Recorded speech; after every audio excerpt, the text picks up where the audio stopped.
இலங்கையில் நடைபெற்று வரும் மறுவாழ்வு பணிகளை பார்வையிடுவதற்காக சென்றுள்ள இந்திய எம்பிக்கள் குழுவினர் தமிழர்கள் தங்கியுள்ள முகாம்களில் இன்று ஆய்வு மேற்கொண்டனர். முகாம்களில் உள்ள வசதிகள், அங்கு தங்க வைக்கப்பட்டுள்ள தமிழர்கள் சந்தித்து வரும் பிரச்சினைகள் தொடர்பான தகவல்களை எம்பிக்கள் கேட்டறிந்தனர்.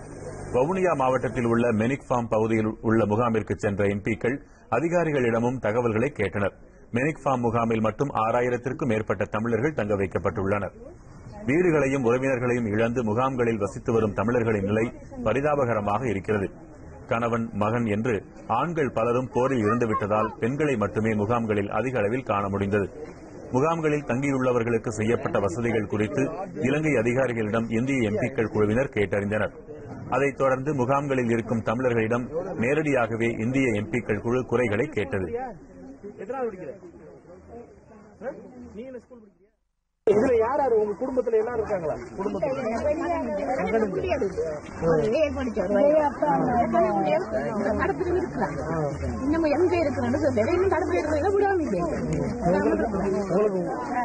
ஃபேமிலியோட வாட் இஸ் ஸ்டடி?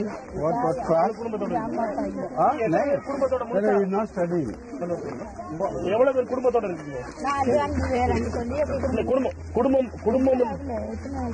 குடும்பமே இல்லாதவங்க யாரும் யாருமே தனியா இருக்காங்க. இந்த பையன் யாரும் இல்ல. பேர் என்ன? சந்திரமா.